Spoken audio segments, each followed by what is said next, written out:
Sunshine smile on a cloudy day. Sunshine smile makes me feel this way. Qu'est-ce qu'il y a? Qu'est-ce qu'il y a Petit encore? défi pour vous.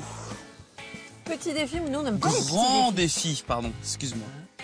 J'ai cru comprendre que vous étiez amateur de basket. De basket, ah ouais?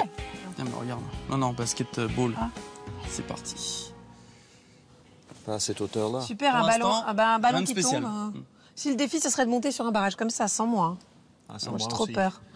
T'as pas le vertige? Ah si. Ah ouais. Ah ouais, dis donc. Oh S'il vous plaît. Ah, il y a du vent là, non? non, les arbres bougent pas. Ricochet, c'est bonus, hein. Donc si j'ai bien compris, tu veux qu'on refasse exactement la même vidéo, mais façon cobaye, quoi. Exactement. Donc il faut déjà trouver le truc, Oui. et ensuite il faut faire la vidéo. Ok, très bien. Comment se fait-il que ce ballon parte à l'horizontale pendant sa chute? Pour répondre à cette question et tenter de reproduire la vidéo trouvée par Laurent sur Internet, Agathe et David vont tout d'abord se livrer à quelques tests au hangar. Vas-y. Ok. Normal. Normal, oui. Mais nos expérimentateurs ont remarqué que sur la vidéo, un mouvement de rotation était donné au ballon de basket. Donc là, tu fais les petits... Vers moi. Vas-y. Ça marche pas du tout. Bon, on n'a peut-être pas assez de hauteur. T'as pris des balles plus légères, là, comme Oui. on s'était dit? Oui, j'en ai pas de tennis. Vas-y, essaye. Agathe et David renouvellent donc l'expérience avec des balles de différentes tailles Alors, plus léger, parce que là... et de différentes masses. Nul. Dernier essai avec une balle en polystyrène cette fois. Ah, Un peu mieux. c'était peut-être un coup de vent. Je sais pas. Bon, bah, faut faire venir un spécialiste, mais on va pas s'en sortir. Non. Pour les aider à résoudre l'énigme du ballon fou, nos cobayes font appel à Mathieu Barrault, professeur de construction mécanique à l'IUT de Cachan. Ah Mathieu. Mathieu. Bonjour. Bonjour, merci d'être là. Bonjour. Mathieu, on est en train d'essayer d'étudier un phénomène. Il s'agit de lancer un ballon qui, à un moment, on ne sait pas pourquoi, part à des kilomètres. T'as exagéré un tout petit peu là, non? Oui, j'aime bien. Oui. On la lâche, donc la gravité le tire vers le fond. Mais il y a quelque chose d'autre qui le fait partir à l'horizontale, dans une sorte de courbe. Assez joli. C'est assez joli. On a essayé de le faire d'ici.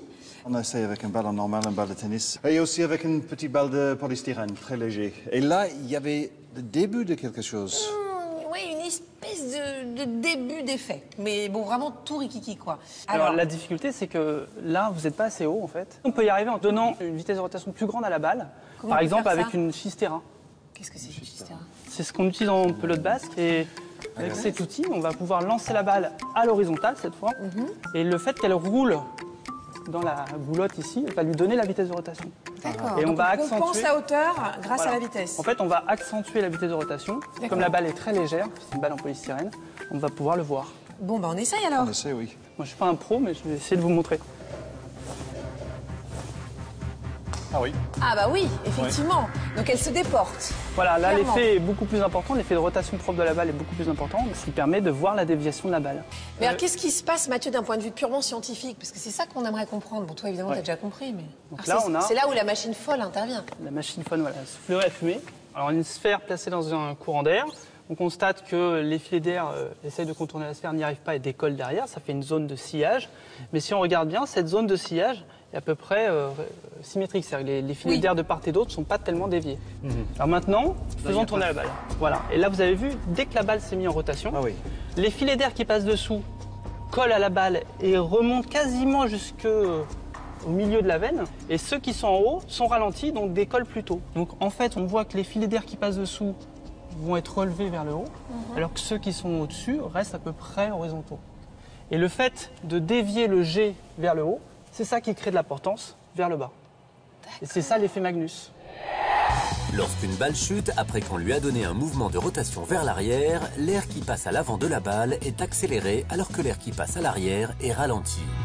Cela provoque une déviation de l'écoulement d'air vers l'arrière.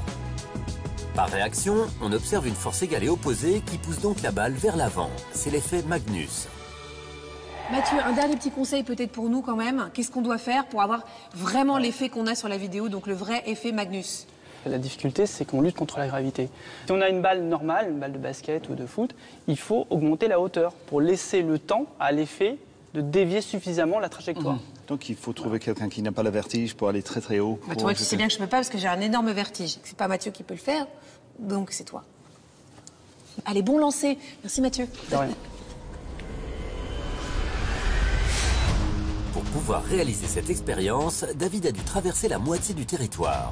C'est en effet près d'Annecy qu'il a trouvé l'un des plus anciens ponts suspendus de France. Le pont de la Caille se trouve à près de 150 mètres de hauteur. Notre cobaye a prévu 2 ballons pour tenter de relever le défi. Va-t-il y parvenir? Donc j'ai pas froid et je ne suis pas à 150 mètres de hauteur et ça ne glisse pas non plus. Ok. Je pose un ballon solide, oui. Ok. Ce qu'on peut faire pour la science. 1, 2.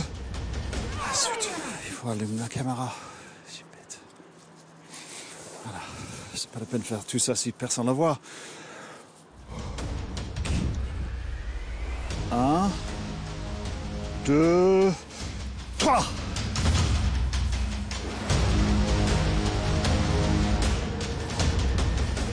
Donc ça, c'est pas très concluant. Peut-être que j'enlève mes gants. Je suis pas joueur de basket non plus. Ok, deuxième essai. Sans gants. Deuxième essai et dernière chance pour notre cobaye de reproduire l'effet Magnus.